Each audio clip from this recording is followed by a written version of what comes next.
Չպիտի դադարեմ գոհանալ նրա բարության համար եւ մեծ ողորմության, որի արդյունքը այսօր այն է, որ ես Աստծո տան մեջ եմ։ Սիրելիներ, այն նյութը, որի շուրջ ուզում եմ այսօր կիսվել, մի զավեշտալի վերնագիր եմ դրել, որ երկար ժամանակ դա մեմ էր եւ կարծում եմ հիմա էլ դեռ շարունակում է լինել այդպիսին։ Մի ժամանակ ծիծաղում էինք, բայց հետո երբ որ այս պատգամը սրտիս մեջ կար եւ ահագին աշխատեցի սրա, մինչեւ վերջ չէի կարողանում վերնագիր գտնել։ Երբ որ վերջացրեցի նյութս, նոր վերջում վերնագիր դրեցի եւ գիտեք, այդ ինչպես են վերնագրել դա։ Երեխաները պարտավոր են մեծանալ։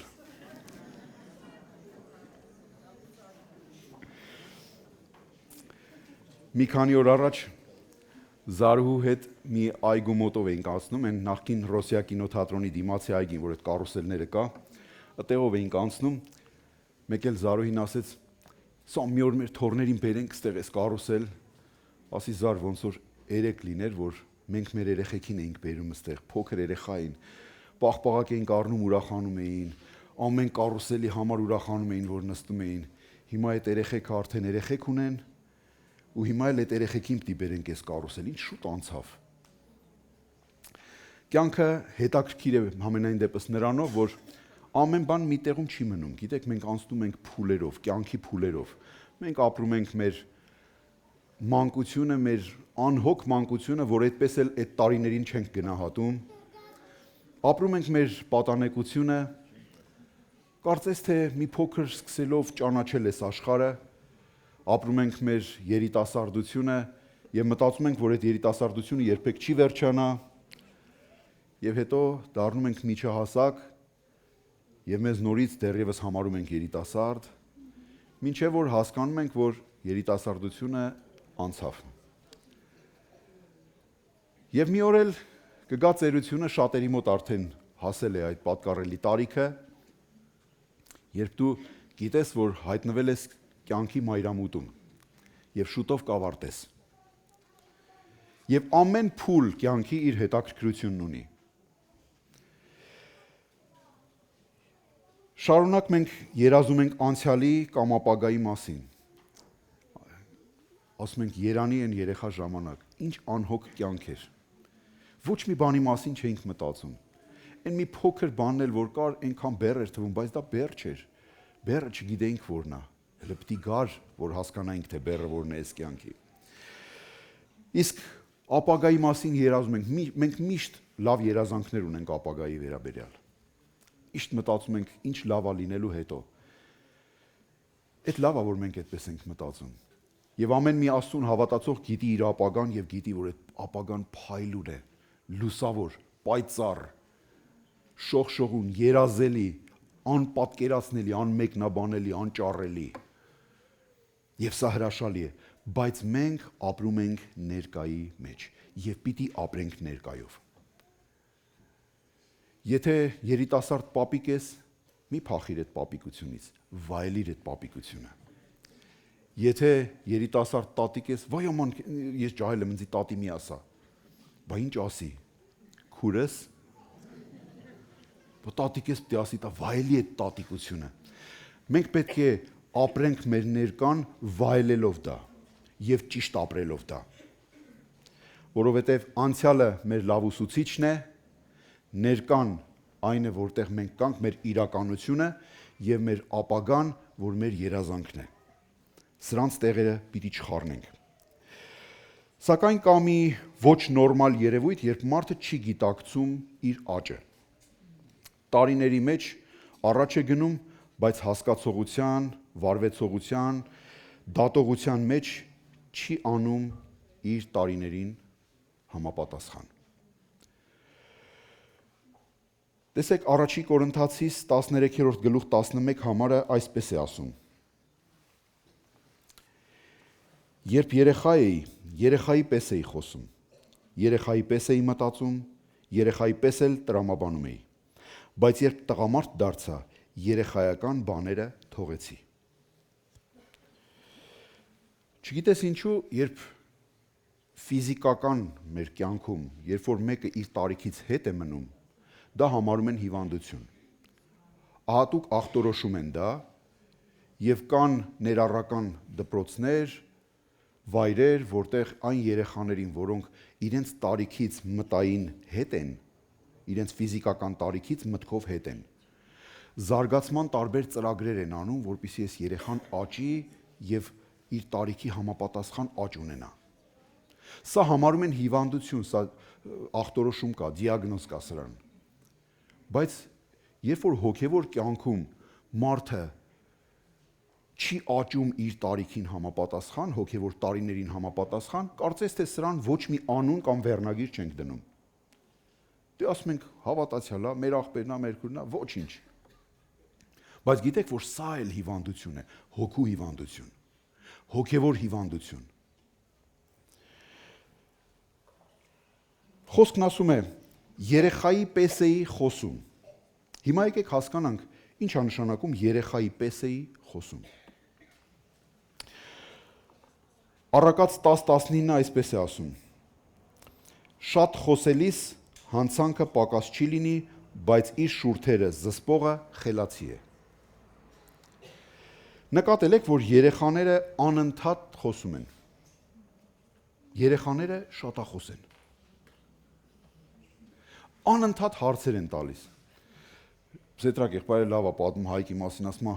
հարցում է, պապա, ես ինչ է։ Ասենք, ասում է, դարպասը, բան չի է դարպաս։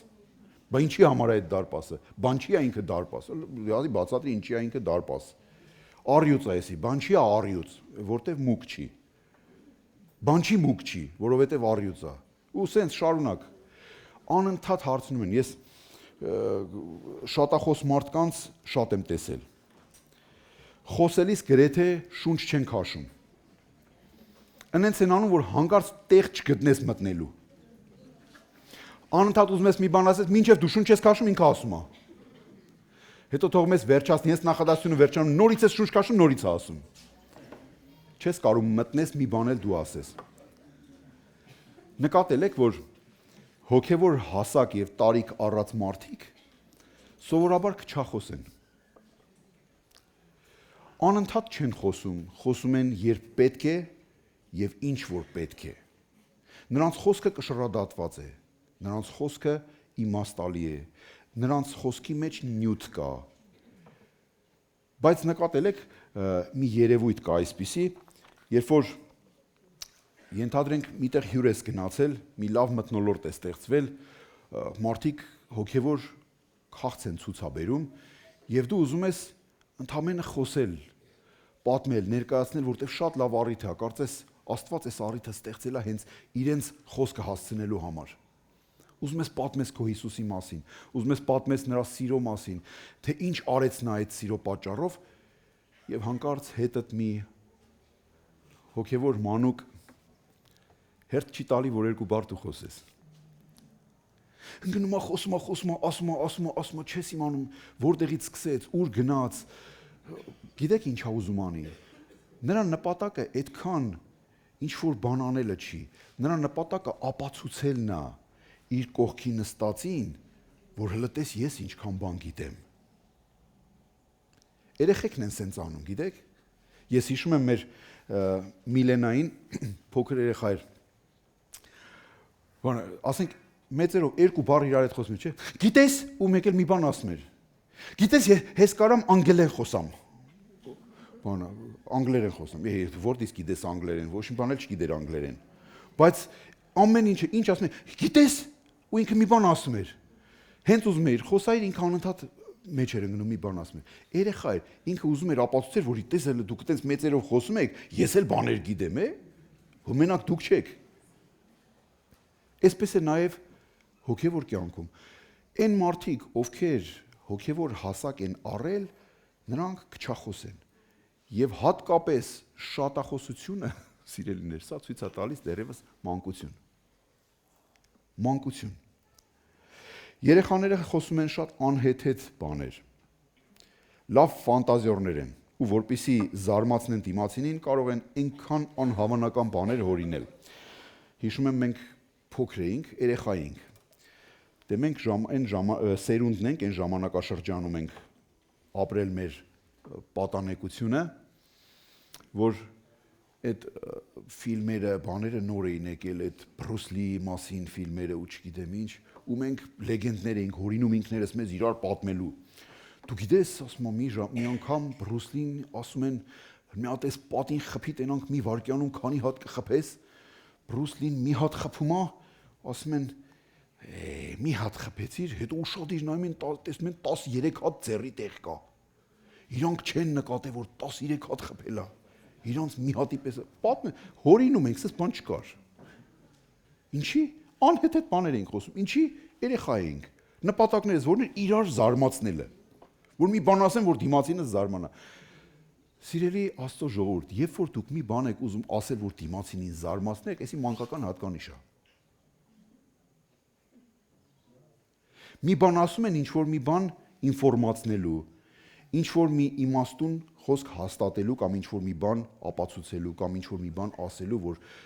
հաստատես այդ բանով։ Բայց երբ քո տարերքը ընդամենը դիմացինին զարմացնելն է, դու կսկսես բաներ հորինել։ Այս բանը տեղի ունենում նաև հոգևոր կյանքում։ Տեսեք ինչ է տեղի ունենում։ Ես շատ վկայություններ եմ լսել,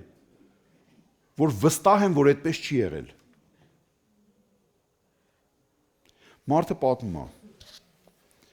Մի անգամ անունը չեմ տա այդ եղբոր, որ բան չլինի։ Վերջապես, իր մասին են պատմում։ Մեր հարևաններից մեկը մի օր մի հատ եղբայր էր եկել մեր տուն, նստեց մեքենան, գնաց, մեկ էլ հետևից ինքն էլ այդ եղբոր ֆանատներ էլի։ Ասես դուրս եկավ թափով, ասեց, վայ, էդի մեր էս ինչ եղբայրներ անունը տվեց։ Ասեցի, հա, ինքն էր։ Վախ, Հիսուս ջան, ինքը մարգարե է, չէ։ Ասեցի, չէ, ինքը մարգարե չի։ Մեր եղբայրն է, լավ եղբայր է, բայց մարգարե չի։ Վիրավորվեց ընձնից։ Իա, ինքը մարգարե է, դու չգիտես։ Ասի, լավ, չգիտեմ, բայց որ ինչ մարգարե է։ Ուրեմն լսի եղբայր ջան։ Մի անգամ եղբայրներով գնում են դաշտում գործ անելու։ Հետո այս եղբայրը տեսնում է մի հատ օձ։ Մնացած եղբայրներին ասում է դուք գնացեք, ես կաղոթեմ։ Թխիպ դիաղոթեր այդ եղբայրը, ինչի համար դիաղոթեր այդ օձին։ Ով է օձ տենում, իր աղոթքի ցանկությունը առաջանում մոտը։ Ասում է եղբայրները գնում են, այդ եղբայրը ծնկի է գալիս, աղոթում է, այս օձը սենց պոչի վրա սենց գլուխը բարձրացնում, կանգնում, նայում, ասում է տիրոջ գալուստը մոտ է։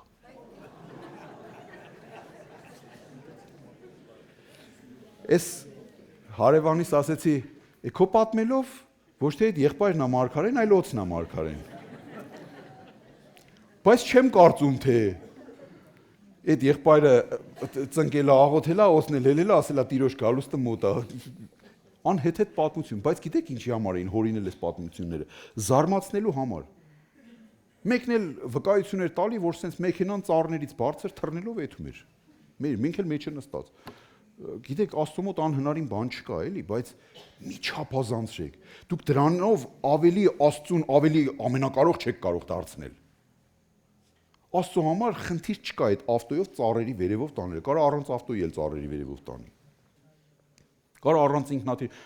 Փիլիպոսը մեկ էլ աչքերը բացեց, հայտնվավ ուրիշ տեղ։ Ոչ ինքնաթիռ նստեց, ոչ տրանսպորտ նստեց, ոչ էշ նստեց, ոչ ուխտ նստեց, ոչ մի բան, բայց հայտնվեց մի տեղ։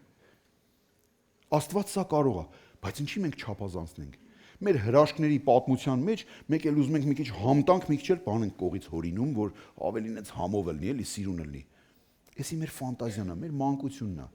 Երբ որ հոգևորապես հասունանում ենք, հասկանում ենք, որ դրանով չի Աստված փառավորվում։ Իրական պատմությունը ինչպես է եղել, պատմի ու Աստված կփառավորվի հենց այդպես։ Ես չեմ կարող ավելացնել Աստծո փառքի վրա իմ հորինած նյուանսներով։ Համենայն դեպս այս երևույթը կա։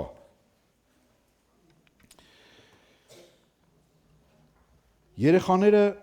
չկշռադատված են խոսում։ Խոսելիս չեն մտածում հետևանքների մասին։ Սիրելիներ, ցավոք սրտի այսօր լիքը մարդիկ կան եկեղեցիներում, որոնք խոսում են եւ չեն մտածում հետևանքների մասին։ Ես տեսել եմ սոցիալական ցանցերում մարդկանց, ովքեր ոչ միայն ասեմ առյուծ են կտրում այնտեղ, նախ իրանք ներկայանում են որպես հավատացյալ, փառք Տիրոջը, իմ Հիսուսը, իմ այսպես, այսինքն ցույց ենք տալի, որ մենք հավատքի ժողովուրդն ենք։ Երբ որ թերթում ես իրանց էջերը, նայում ես տեսնում ես եկեղեցական պաշտամունքներ դրված իրանց էջի վրա, ինչ որ մեկի պատգամը, մի հատ Աստծո խոսք է դրված կամ մի բան։ Ու հանկարծ վայն է նա, եթե մեկը քո քաղաքական հայացքներին հակառակ մի բան գրի, եթե դու իշխանամետ ես, հանգարց եթե ընդդիմադիր մեկը մի բան գրի, այդ ինչ են գրում դրա տակ, այդ ինչ անեծքներ, այդ ինչ ասեմ, խոսքեր, որոնք ոչ միայն հավատացյալին վայել չի,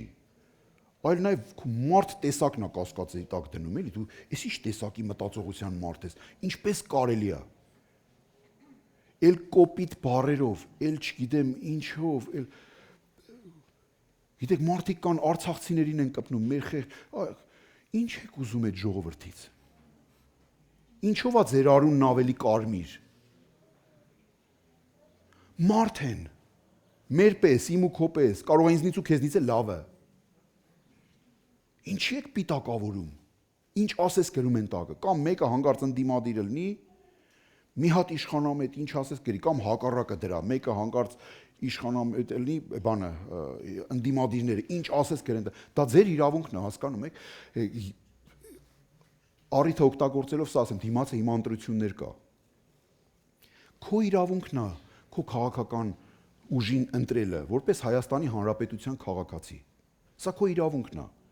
Երբեք այստեղից չի ուղղորդվել եւ չի էլ ուղղորդվելու երբևիցե որևէ քաղաքական ուժին ձայն տալու համար։ Այս ամբիոնը դրա համար չի։ Եկեղեցին չի խառնվում քաղաքականությանը։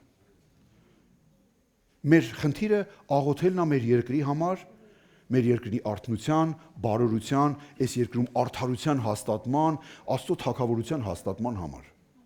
Սա մեր գործն է, որպես եկեղեցի։ Եվ որպես հավատացյալ էլ ունես այս պարտավորությունը։ Իսկ որպես քաղաքացի, որ ունես հայկական անձնագիր, սա քեզ իրավունք է տալիս նաև քո ձայնը տալ այն ուժին քաղաքական, որին հետ դու համաձայն ես ինչ որ կետերով։ Այս դահլիճում հիմա նստած են շատ իշխանամետներ եւ շատ ընդդիմադիրներ։ Վստահաբար եմ ասում ձեզ։ Բայց միթե դա խանգարում է մեզ իրար քույր ու եղբայր լինելու։ Ես այսպես եմ կարծում, դու այնպես ես կարծում, խնդիր չկա սրա մեջ։ Որը բարին է, թող Աստված են էլ կատարի։ Եկեք աղոթենք հենց սրա համար։ Իսկ սրա փոխարեն ինչ ենք անում, մտնում ենք այնպիսի բառերով, այնպիսի անեծքներով, այնպիսի բաներ ենք գրում, որ վայել չի մեզ սա, սիրելիներ։ Սա ցույց է տալիս, որ մենք հոգևորապես մանուկ ենք, մենք չենք աճել։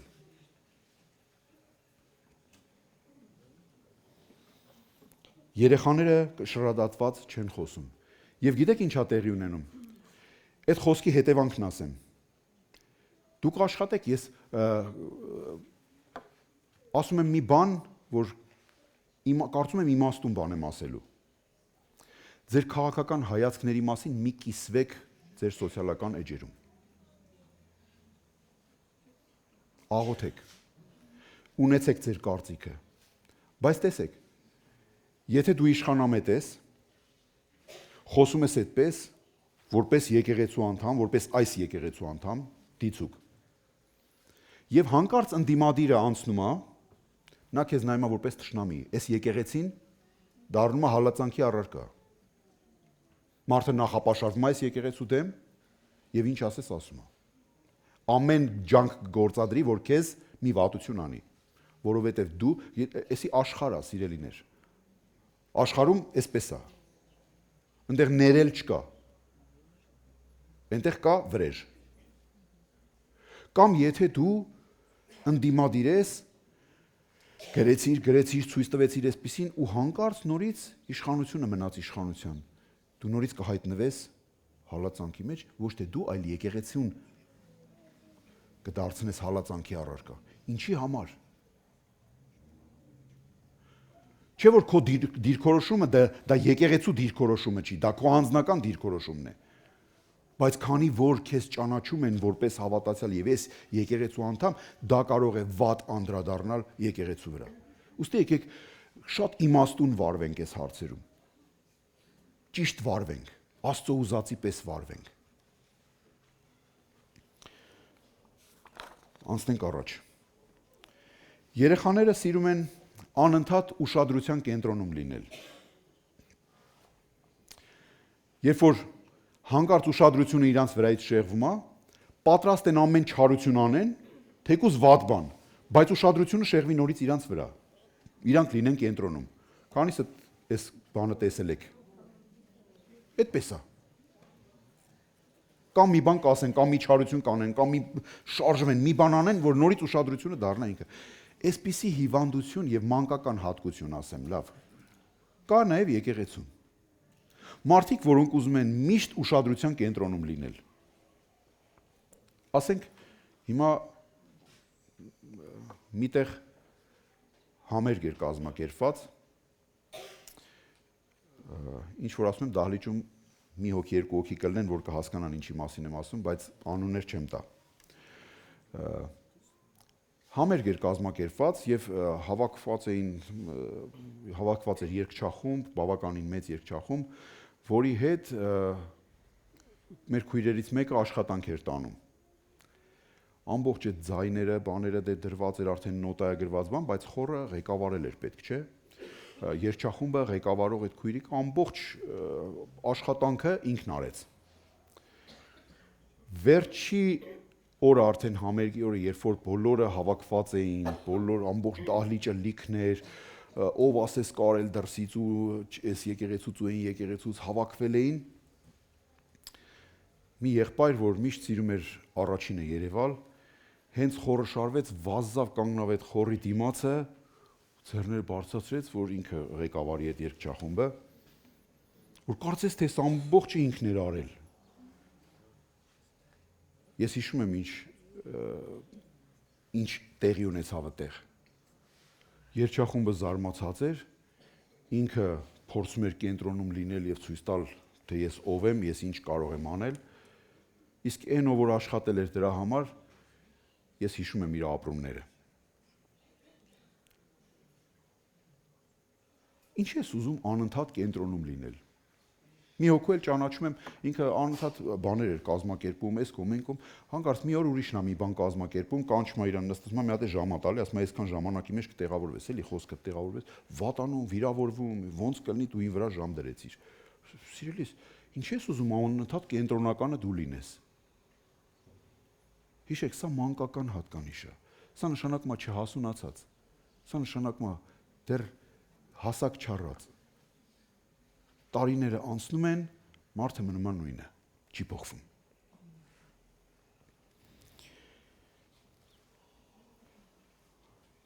Բացի երեխայի պես խոսելը, նաև երեխայի պես խորել կա, որովհետև խոսքը ասում է, երբ որ ես մանուկ էի, երեխայի պես էի խոսում, երեխայի պես էի խորհում երկրորդը։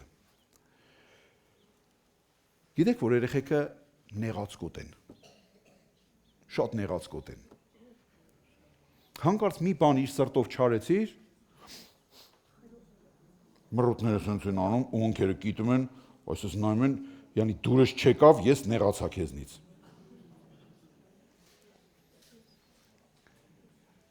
Հիմի ծիծաղում ենք ու հասկանում ենք, որ սա երեխաներին է վերաբերում։ Պատկերացրեք մի 30 տարեկան տղամարդ, հասուն, հանկարծ մի բան իր սրտով չես անում, կայնում է դեմս, մի հատ է ոտով խփում է գետին։ Նորմալ կտանեք սա, կմտածեք, որ այս մարդը տարիքով մեծ է, բայց այստեղ դեռ մանուկ է։ Երեխեքը, որ ասում, դունձի չես սիրում, ասենք մի բան չես տվե, դունձի չես սիրում։ Այս երեխեն ի վիճակի չի հասկանալ, որ երբ ես հիվանդանում եմ, մահճակալիս մոտ անքուն գիշերներ է անցկացնում։ Երբ ամենահամեղ պատառը իմ բերանն է դնում, ոչ թե իր բերանն է տանում։ Երբ ես խաղում եմ, զվարճանում եմ, ինքը իմ շորերն է լվանում այդ ժամանակ։ Երբ ես քնում եմ, ինքը իմ շորերն է հարթուկում, որ ես կոկիկ լինեմ։ Հոգ է տանում իմ համար, երբ վտանգի մեջ եմ, ամեն ինչ պատրաստ է անելու։ Երբ որ հայտնվում եմ հիվանդանոցում եւ հանկարծ գումար չկա, գիտեք, քանի ընտանիքներ դուք ինքներդ կարող եք վկայել ընտանիքների մասին, ում երեխաներին քաղցկեղ են ախտորոշել, ու այդ մարդիկ իրանց երեխու համար պատրաստ են եղել վաճառել իրանց վերջի հագուստը նույնիսկ, որ իրենց երեխան ապրի։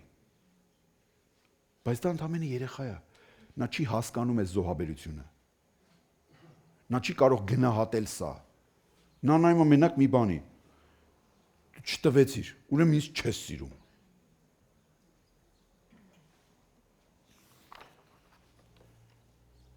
Ինչ եք կարծում։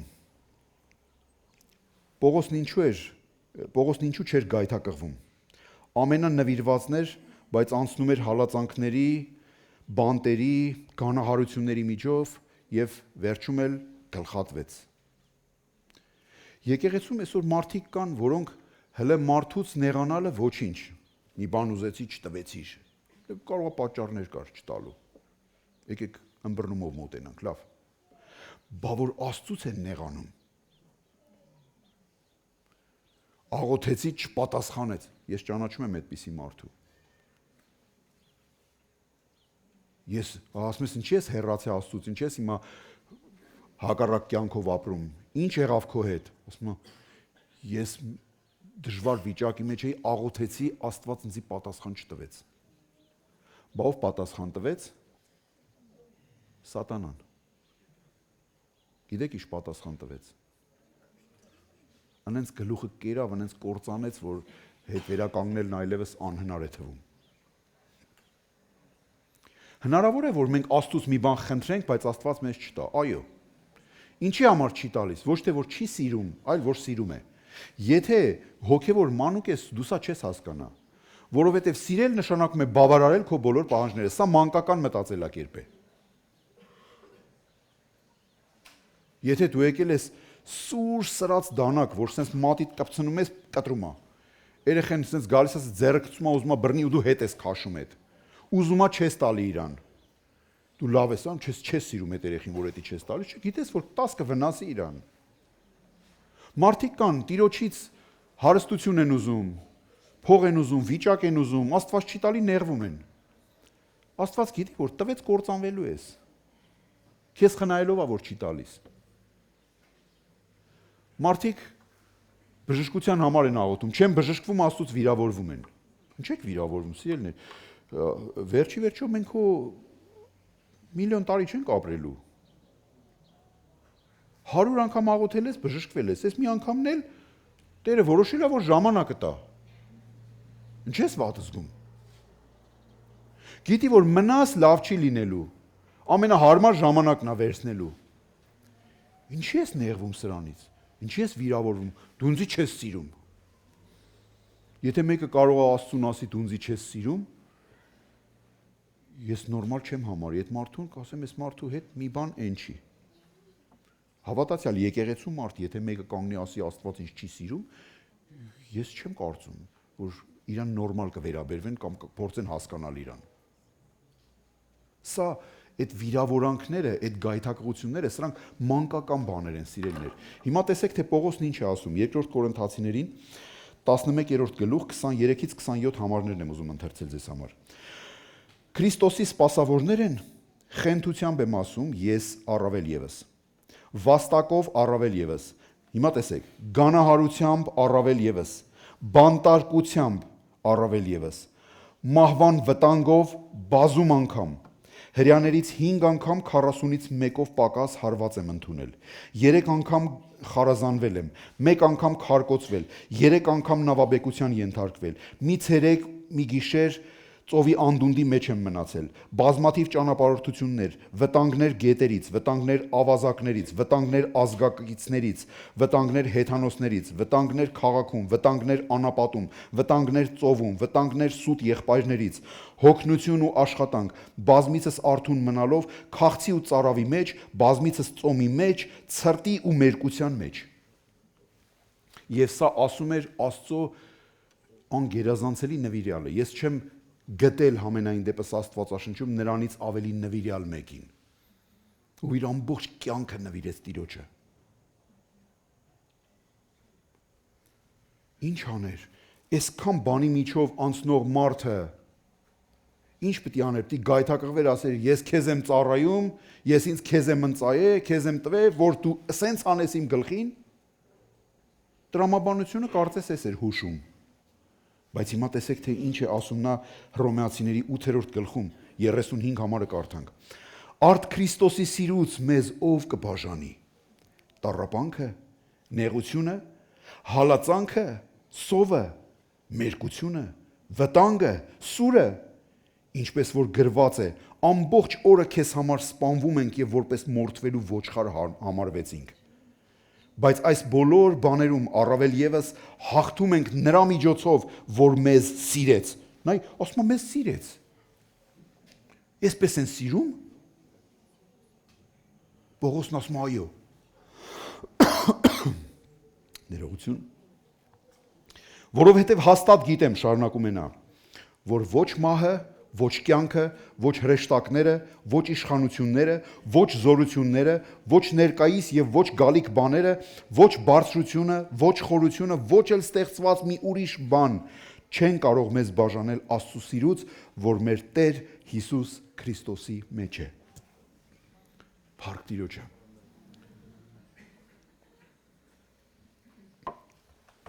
Հիմա ինչ ասենք։ Գայթակղվենք, եթե մի բան մեր ուզածով չեղավ, եթե մի բան մեր սպասածով չեղավ, եթե աղոթքդ պատասխան չունեցավ, եթե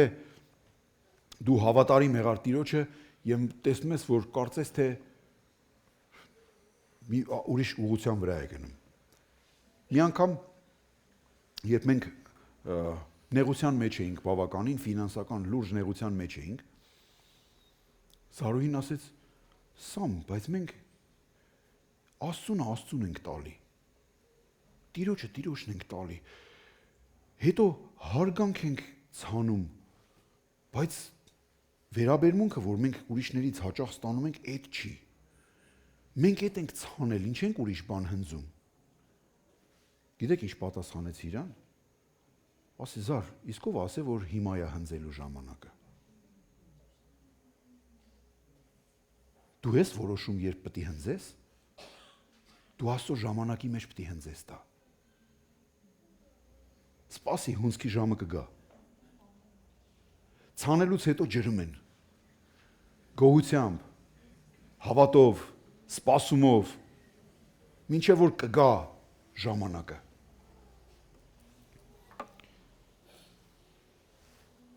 Ահա, սա է օրինակը հասուն քրիստոնյայի։ Երեխեքը կարծում են, որ բոլորն իրենց պարտական են։ Հենց այս պատճառով նրանք շնորհակալ չեն այն ամենի համար, ինչ արվում է իրենց համար։ Սակայն վիրավորվում են, երբ որևէ բան իրենց ուզածով կամ իրենց սպասածով չես անում։ Երեխեքի հատկանիշներից մեկն էլ սա է։ Մտածում են, որ դու պարտավոր ես անել դա։ Եթե հավատացյալը դահլիճում նստած մտածում է, որ այն ինչ որ այստեղից արվում է իրանց համար պարտավորություն է, համենայն դեպս ինքը այդպես չպիտի մտածի։ Այստեղից անողը կարող է մտածել, որ այն ինչ որ ես անում եմ, սա իմ պարտավորությունն է, որովհետև Պողոսն ասում է. «Վայ ինձ, եթե չքարոզեմ»։ Սա իմ պարտավորությունն է։ Բայց գեղեցիկ է, որ դու ինձ ասես, դա քո պարտավորությունն է։ Սա գեղեցիկ չի։ Բայց շատ հավատացյալներ հենց այսպես են մտածում։ Այս երեխեքի պես դու ինչ որ անում ես, պարտավոր ես։ Տեսեք,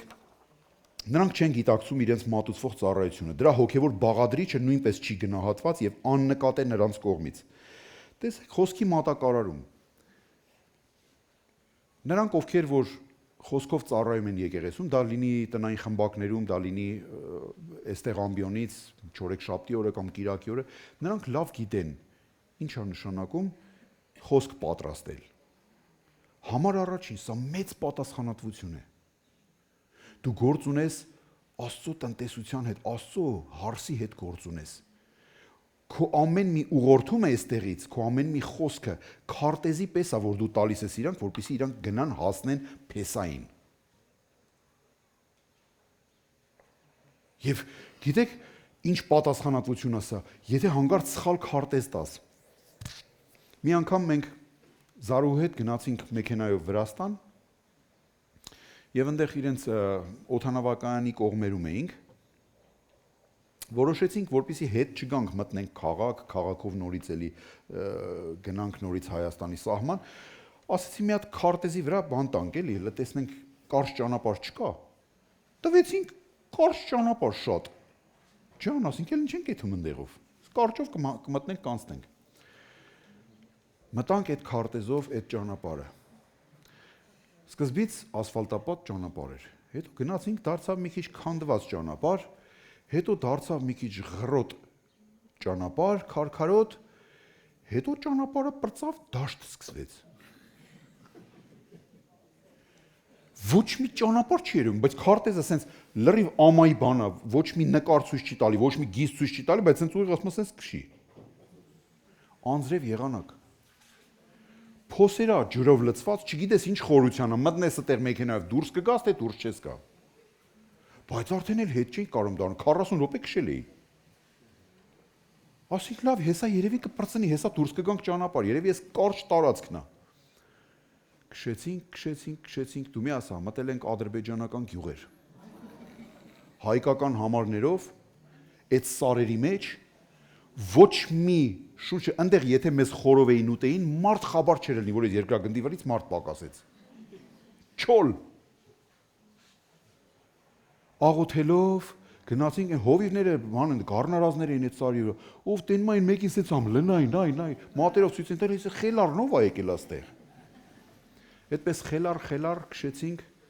մինչև մի 2 ժամ հետո դուրս եկանք մի հատ ճանապարհ։ Եթե ես բարձր մեքենայով չլնեի, մենք այդտեղից դուրս չէինք գա։ Քարտեզի սխալ։ Եվ գիտակցեք, այս պատասխանատվությունը, այստեղից քարոզողը ձեզ քարտեզ է տալի, որ դուք հասնեք Քրիստոսին։ Եվ սրա համար այս պատասխանատվությունը քեզ դնում է մի բանի մեջ, որ մի բանը, որ դու ասում ես 100 անգամ չափես, մի անգամ խոսես։ Զգուշությամբ խոսես, չվնասելով խոսես։ Բայց այդտեղ դու վերցնում ես այդ քարտեզը ձրիաբար, ձրի առել ենք, ձրի էլ պիտի տանք եւ դա այդպես է։ Այնպես չի, որ դա փողովա մենք ձրի ենք անում, չէ։ Բայց քեզ քարտեզ է տրվում, չէ։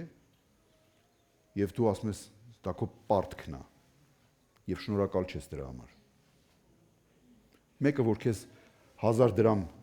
քո նեղության ժամանակ 1000 դրամ քեզ գումար տա, որ դու գնաս հաց առնես, դու դրա համար կարող ես շնորհակալ լինես։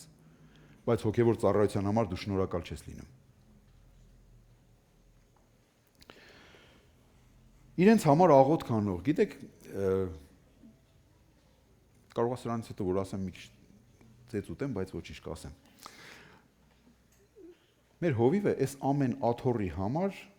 աղոթք անում, որ այս աթոռի վրա նստողը ու սկսում է օրհնել, ձեր համար աղոթք անել, ամեն աթոռի համար։ Եվ այսպես փոխաբերական իմաստով ասեմ, այդ աթոռները լցված այդ աղոթքի պատասխաններով սպասում են, թե դու երբ պետք է գաս նստես, որ այդ ամեն ինչը քաշես քո ջանը, որովհետև քո համար է այդ աղոթքը արվել։ Դու նստեցիր այդ աթոռի համար, վրա, որի համար հովիվն աղոթել էր, որ Տեր օրհնիր ես աթոռի վրա նստողին, հոգևորապես աճեցրու, բարիք արա իր կյանքի մեջ, բժշկության կարիք ունի, բժշկիր իրան, պահիր իրան քո ճշմարտության մեջ, իր ոտքերը որ չսահեն քո ճշմարտությունից, քո շավիղներին հետևի իր կյանքի բոլոր օրերում, հավատարմորեն, սա աղոթք է քեզ համար։ Դու սա չես տեսնում եւ միգուցե չես էլ գնահատում ես աղոթքը։ Խորհրդատվություն, դժվար վիճակի մեջ ես հայտնվել, գալիս ես Սեթրակ եղբայր, սենց մի հատ վիճակի մեջ եմ ընկել, ինչ անեմ, ընտանիքումս քաոս է, սենց վիճակ է, չգիտեմ ես ոնց վարվեմ, ոնց անեմ, ոնց դուրս գանք այս վիճակից։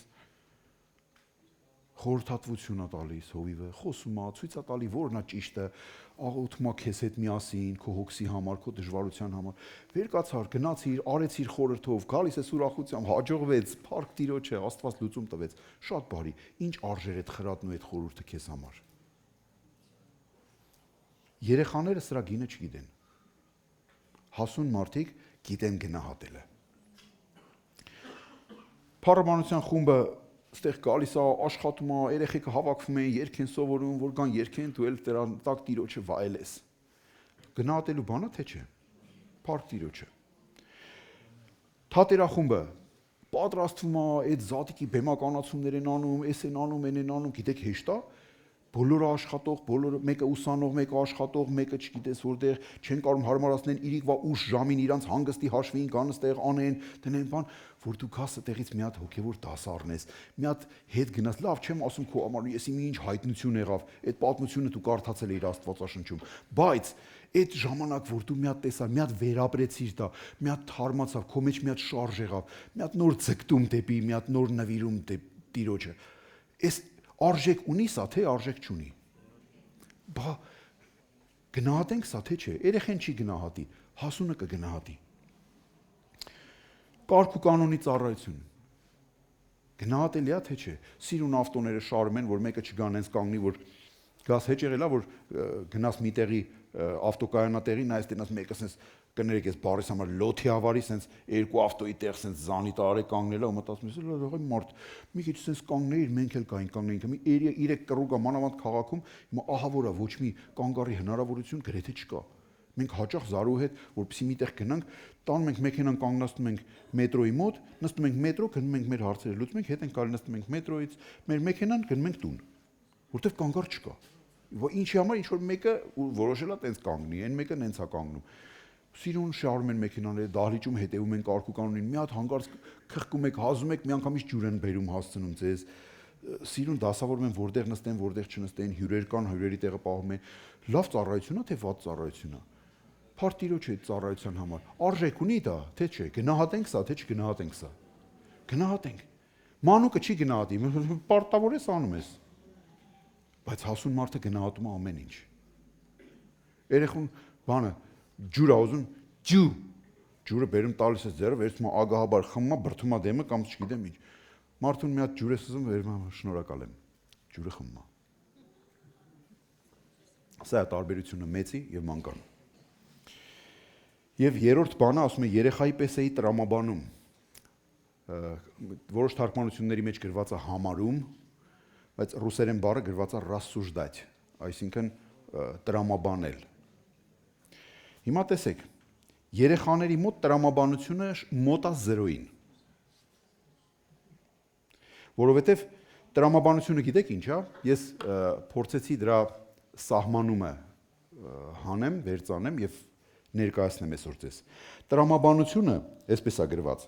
դա փաստերը վերլուծելու եւ դրանից ճիշտ եզրակացություններ անելու ունակություն է։ Եվ տրամաբանությունը ունի փուլեր, սիրելիներ, տարբեր փուլեր։ Հիմնականում 4 փուլ է բաժանված տրամաբանությունը։ Առաջինը սա է. փաստերի հավաքագրում, առկա տեղեկության ուսումնասիրում։ Երբ դու փաստեր ես հավաքագրում, մենք ունենք սա որպես փաստ։ Սա հավաքագրեցինք, սա առաջի փուլն էր։ Ես խոսում եմ տրամաբանության մասին։ Երկրորդը կապերի բացահայտում, պատճառների եւ հետևանքների առանձնացում, այսինքն մենք պատճառը ինչը կարող էր հանդիսանալ։ Սա այս ամեն ինչը տրամաբանության մեջ է մտնում։ Երրորդը, չեմ ուզում կանգնեմ, որտեղ ժամանակը այնպեսի է, որ հասցնեմ։ Երրորդը վերլուծություն, սուտ եւ ճիշտ պնդումների զատում։ Արդեն երբ որ դու ունես փաստերը, դու արդեն հավաքագրել ես դրանք, կապերը բացահայտել ես, հետևանքներ, պատճառներ, ինչ կարող է լինել, հետո սկսում ես վերլուծել այդ ամեն ինչը, ինչ որ ունես ձեռքի տակ, փորձում ես սա վերլուծել։ Հետո վերջում գալիս ես եզրահանգման, այս էլ 4-րդ փուլն է։ Երբ տրամաբանական ճիշտ արդյունքի ես հանգում։ Հիմա էսի կարծես թե մի քիչ sense գիտականորեն մի քիչ բարձ թված, բայց եկեք հենց մի հատ մեր սովորական կյանքի մի հատ նայենք։ Աշոտը մեքենայով անցավ,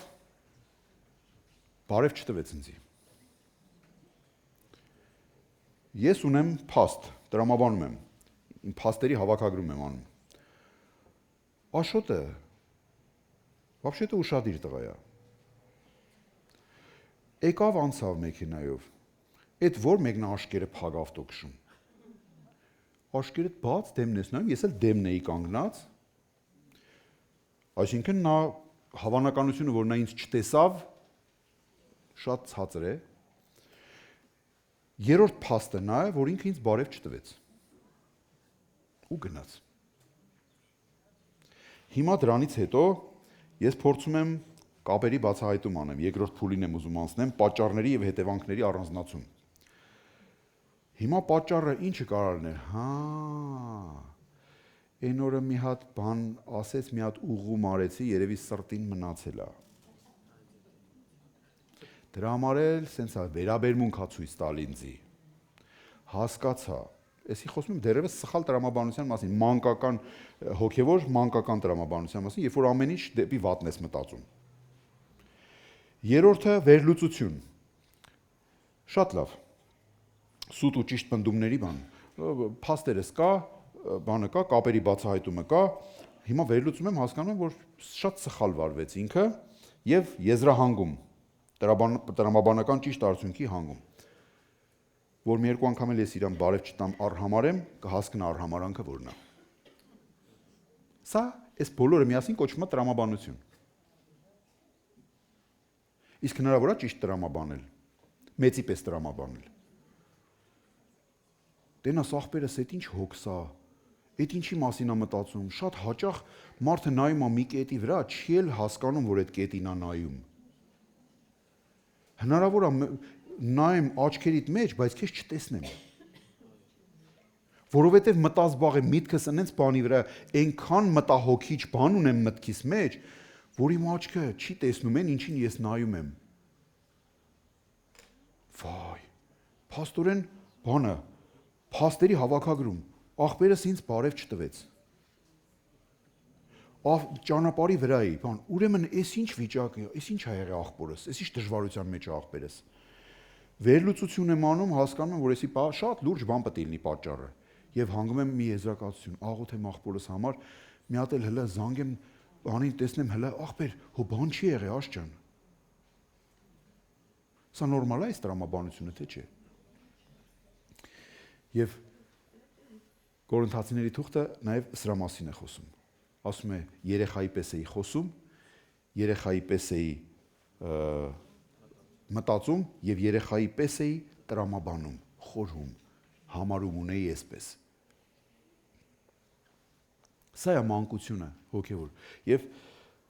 այս էր պատճառը, որ ես հենց այդպես էլ վերնագրեցի պատգամս երեխաները պարտավոր են մեծանալ։ Սիրելիներ, մենք պարտավոր ենք մեծանալ, այո։ Սա ցանկություն չի։ Սա այսպես պետք է լինի։ Եվ եթե այսպես չլինի, սա նորմալ չի։ Հիշում եք, ասացի, որ երեխա ժամանակ երազում էինք մեծահասակ լինելու մասին։ Այնքան ծիծաղելի էին մեր երազանքները ու իրականությունից հեռու։ Ուրեմն պատճառը մեր հիմարությունը չէր։ Մենք հիմար չէինք։ Ուղղակի փորձառություն չունեինք։ Մանուկ էինք հələ։ Սահմանափակ մտածելակերպ ունեինք, կյանքը չէինք հասկանում, դժվարություններին չէինք արճակատվել հələ այդպես։ Հենց սա կոչվում է երեխայություն։ Երիտասարդ ժամանակ երազում էինք ամուսնական կյանքի մասին։ Ցավում եմ, որ մեր որոշ երիտասարդներ հələ չեն երազում այդ ամուսնական կյանքի մասին, եւ մեր վրա միշտ խոսալիք են բերում։ Հատկապես խոսքս եղբայրների մասին է։ Իրանք իմացան ես իրանց հետ եմ։ Բայց մենք որ երիտասարդ էինք, մենք երազում ենք, գիտեք ինչ, ընտանիքի մասին, մի երջանիկ ընտանիքի մասին։ Ովքեր են բանարը երազել, որ մի հատ կնիկ ունենամ գեշ, առավոտ տփեմ, իրիկունը տփեմ, ինքն է վրես գոռա չհնազանդվի, օրը մի աշկի տակը կապը ցնեմ։ Սենց երազողներ կան մեր մեջ, երբևէ սենց։ Բա ինչ ենք երազում։ Երազում եմ իմ կինը պետք է մի հատ գեղեցկուհի լինի։ երեխեքս մեկը մեկից սիրուն։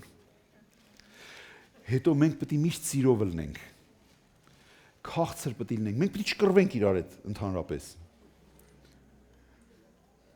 Ոչինչ, երիտասարդ ենք։ Հետո ամուսնանում ենք։ Հետո ենք հասկանում, որ գոյություն ունի տաշելու ժամանակաշրջան։ Որ այն մեկը ուրիշ ընտանիքի ուրիշ մշակույթից է եղել, դու ուրիշ մշակույթում ես մեծացել, պետք է տաշեք իրար։ Մի քիչ տաշում եք, այդ անհավասար քարերը, որ իրար սենց անընդհատ գցում եք, գիտեք վերջում ինչ ալնում։ Հավասարվում են իրար։ Հեչ մեքենայի կալոտկեքը տեսել եք, որ ավտոյի այդ դիսկ ասածը, որ բանա ծռմռվում է,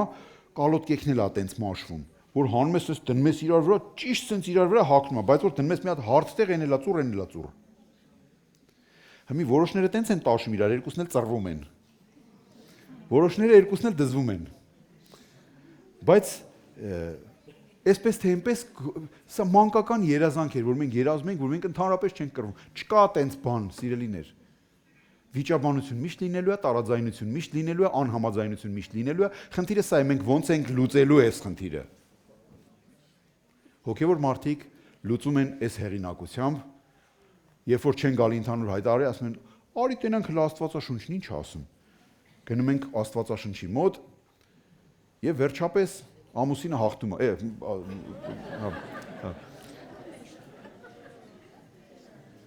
Կատակ եմ անում, բայց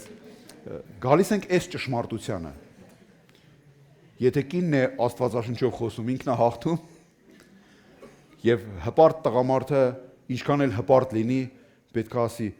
քո առաջ չեմ խոնարհվում, բայց այս խոսքի առաջ խոնարհվում եմ։ Չէ՞, գոնե։ Այսպեսին է մանկությունը եւ հասունությունը։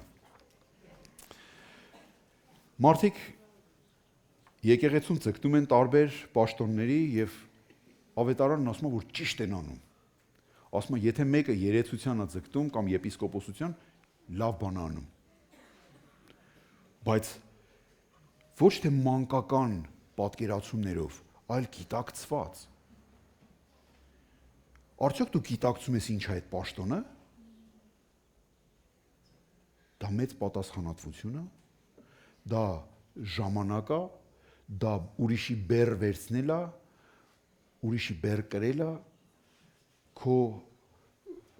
ինչ ասեմ, քո ուսերին մեծ բեռ ես վերցնելու։ Եթե դու այս պատրաստակամությամբ ես ուզում գնալ բեռ վերցնելու եւ ծառայելու, դու ճիշտ բան ես անում, լավ բան ես անում։ Բայց եթե դու գնում ես, որպեսի մի հատ սիրուն կոստյում հագնես, քեզ լավ զգաս այստեղ, գաս կանգնես, բոլորը քեզ հարգալից վերաբերվեն, բանով քեզ հրավիրեն ես կողմ են կողմ, ճանապարհորդես, գնաս ես եկեղեցի քարոզես, գնաս են եկեղեցի քարոզես, բանը ֆինանսական վիճակը բարելավես, ծանոթություններ, նոր կապեր, նոր չգիտեմ ինչեր։ Եթե սրա համար ես ուզում այդ պաշտոնը, դու խաբված ես եւ ընդամենը երեխա։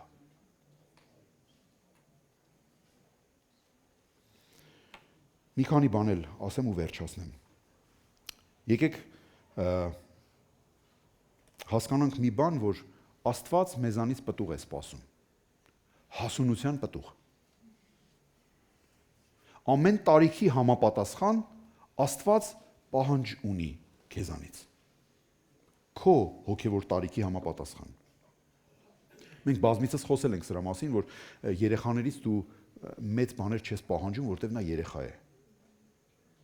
Բայց հասուն մարդուց դու պահանջում ես։ Ամուսնացած ու ընտանիքի համար հոգ չտանող մարդուն դու ասում ես, լսի, այս ընտանիք կազմելը մենակ բան չի է։ Դու պետք է հոգ տանես այս ընտանիքի մասին։ Այս պահանջա, չէ՞։ Ծնողի պահանջը կարա լինի իր երեխից։ Ասի դու երեկվա երեխան չես, դու արդեն ընտանիք ունես։ Ես չպետք է մտածեմ իմ թորին կերակրելու մասին, դու պետք է մտածես քո երեխուն կերակրելու մասին։ Չէ՞։ Սա նորմալ է պահանջը, թե չէ։ Այո։ Բայց երեխուն հո չես ասի, դու պարտավոր ես կշտանաս։ Գնա մի բան արա, մի բան չես պահանջում սա երեխուց։ Աստված ոչ ձեր տարիքից ավել է պահանջում, ոչ էլ ձեր տարիքից պակաս։ Այդ պակասն էլ հիշեք, ավել չի պահանջում, դա լավ է, բայց որ պակաս չի պահանջում, դա էլ պիտի հասկանանք։ Ավետարանից երկու բան ենք կարդալու, տեսեք, Մարկոս ավետարան 11-րդ գլխի 12-ից 14 համարները եւ 20-ից 21 համարները։ Գրված է. հետևյալ օրը, երբ Բեթանիայից դուրս էին գալիս, Հիսուսը քաղց զգաց։ Հեռվից տերևաշատ մի թզենի տեսնելով մոտեցավ եւ նրա վրա որևէ մի բան, որպեսզի նրա վրա մի որևէ բան գտնի։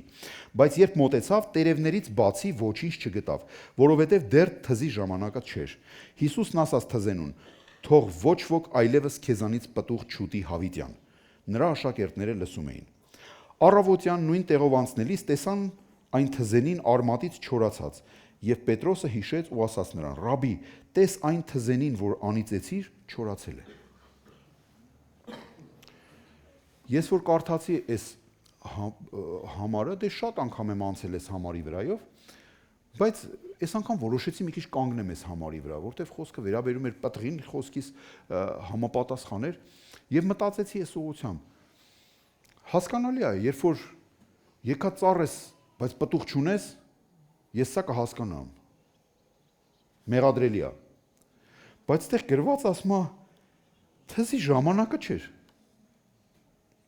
Միթե Աստված իզուր տեղը մի բան կպահանջի, որ սկի դրա ժամանակն էլ չէր։ Ես մի որոշ բան մտածել էի, բայց այդպես դեպքերում ես անպայման փորձառու եւ խոսքի վարպետ մարդկանց հարցնում եմ։ Զանգեցի Սեթրակ եղբորը։ Ասում եմ, այս համարը այսպես է գրված, ինչ ես մտածում, գրված է ժամանակը չէր, բա որ ժամանակը չէր։ Ինչի պահանջեց։ Ասեց Սամ, ուշադրություն դարձրել ես, դու թուզ ունես այստեղ քո տան այգում։ Ուշադրություն դարձրել ես, որ այդ թզերը ծառի վրա հայտնվում են տերևների հետ միասին։ Ասի ճիշտ է։ Ես այդ մանրակրկտությամբ չէի ուսումնասիրել, չէի նկատի ունեցել։ Ես մտածում էի, երևի շարիկ-մարիկ թուզել գոնե պետք է լիներ վրան չկար, դե բնականաբար դրա համար էլ տենց արեց, որտեվ չէր լինել։ Բայց շատ սիրուն բան ասեց Սեթրակ եղբայրը, ասեց այդ թզի պտուղները հայտնվում են թփերի հետ միասին։ Բայց այդտեղ թփերի մասին ինչ է գրած, տեսեք։ Գրած էր հերվից տեսավ տերևաշատ մի թզենի։ Տերևաշատ մի թզենի, այսինքն վրան այսենց տերևներ, թզի տերևները տեսել եք, չէ՞։ Այսենց տերևներ կա։ Ման եկավ մի հատ շարիկ թուզել չկար վրան։ Թզի ժամանակը չէր, հասուն թուզ չէր կարող տեղից ուտել, բայց այն շարիկը պետք է լիներ։ Շարիկ, որ ասում եմ, նկատի ունեմ, այսպես է։ Ցոգոլը մենք ծիրանին ենք ասում։ Նշանակում է բաներ կա, որոնք ընթացք պիտի անցնի եւ տեսնելով քո ներկա վիճակը, Տերը գիտի, որ դու պտուղ չես տալու։ Ոչ թե քեզ դատապարտելու են նրա համար, որ դու բանը չհասցրեցիր պտուղը հասունացնել, այլ դատապարտելու են նրա համար, որ դու ոչ մի նախադրյալ չունեիր պտուղ տալու եւ դու այդպես էլ պտուղ չէիր տալու։ Հիմա պատկերացրեք ծառը կանգներ տիրոջ առաջ ու ասեր. «Թզի ժամանակը չէր, անիծեցիր, չորցա, դրա համար էլ պտուղ չտվեցի, ինչ ես հիմա անձի դատապարտում»։ Թողեիր, ուր թողեի, ոչ մի նախադրյալ չունեիր։ Մի անգամից չեն լինում, սիրելի կանայք, ովքեր են մի օրում սենց երեխա ունենում, ծննդաբերում։ Ոչ ոք։ Հղիությունը պրոցես է։ Այդ սաղը զարգանում է քո օրգանիզմում, քիչ-քիչ դիմացի ծերևում է քո ֆիզիոլոգիական փոփոխությունը, քիչ-քիչ փորը սենց սկսում է մեծանալ, հետո դառնում է մի եկքաշարիկ մեծ։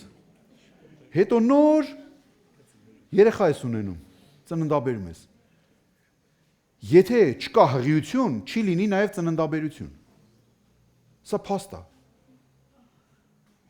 Եթե դու չունես նախադրյալներ, դու պտուղ չես տալու։ Տերը ուզում է դա էլ տեսնի։ Սկսել ես, Աճում ես, հոգանում ես դրա համար, որովհետև ամենամեծ թշնամին մեր անտարբերությունն է։ Անտարբերությունը ամենամեծ թշնամին է մեր։ Քո վիճակի նկատմամբ անտարբեր ես։ Քո հոգևոր աճի նկատմամբ անտարբեր ես։ Աստծո ուզածը անելու համար անտարբեր ես։ Աստծո համար ծառայելու համար անտարբեր ես։ Եվ ոչ մի նախադրյալ չկա։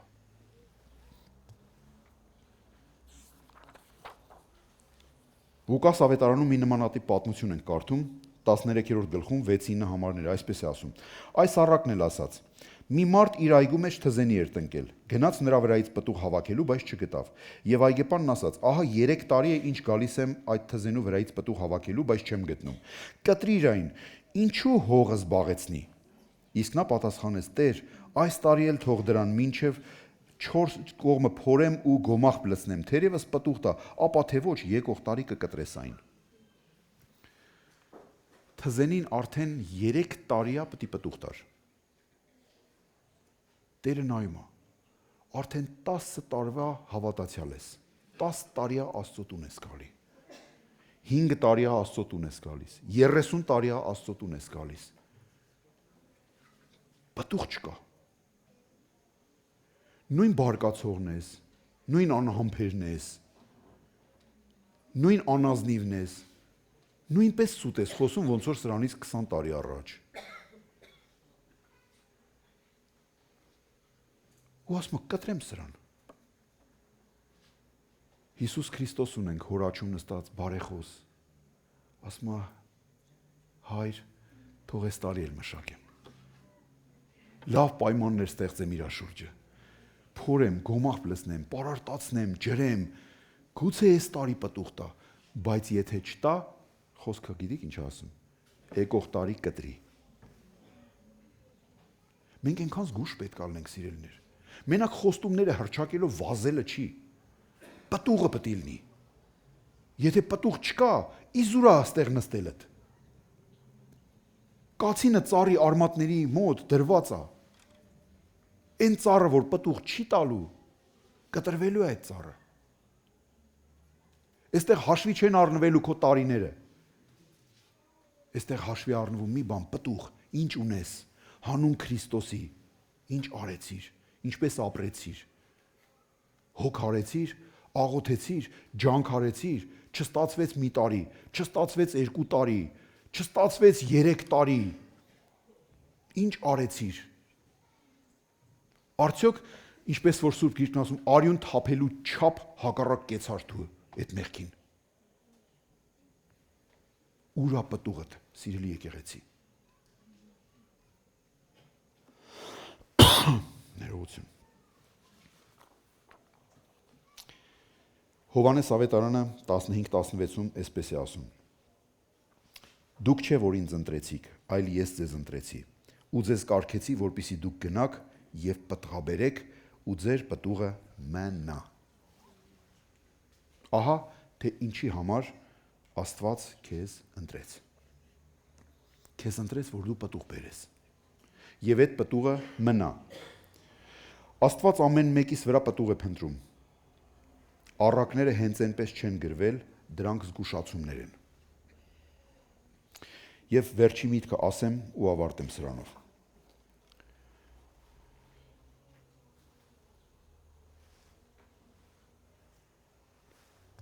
Հայտնության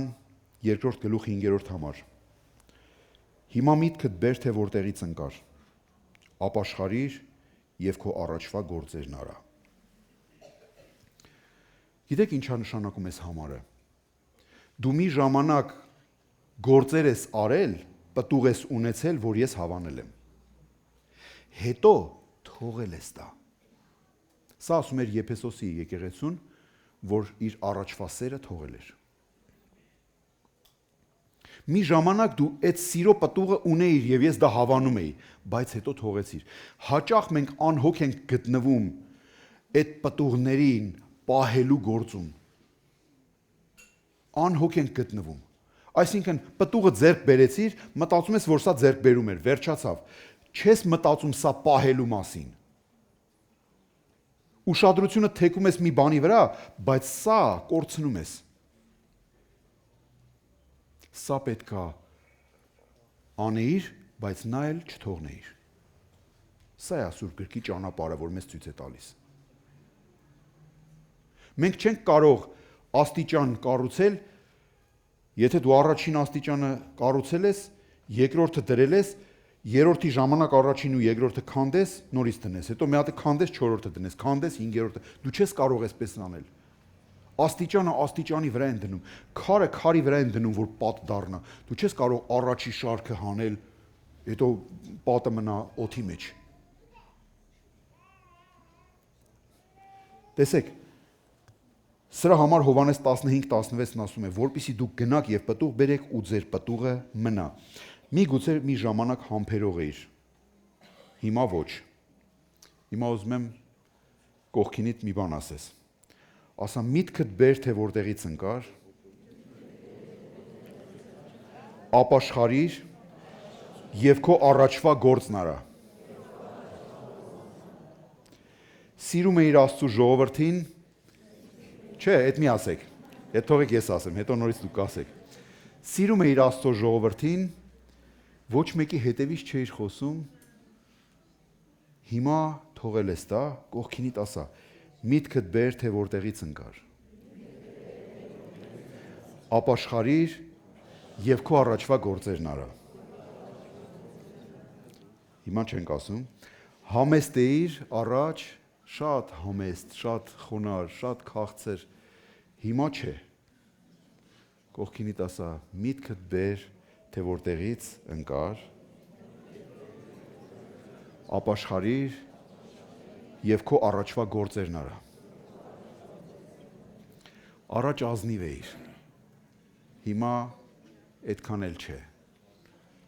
Նորից ասա, միտքդ բեր, թե որտեղից ընկար, ապաշխարիր եւ քո առաջվա գործն արա։ Բերանդ պահում էիր չարություն խոսելուց, իսկ հիմա ոչ։ Միտքդ բեր, թե որտեղից ընկար, ապաշխարիր եւ քո առաջվա գործն արա։ Թող Տերը մեզ պտղաբեր դարձնի։ Աստված օրհնի ձեզ այսքանը։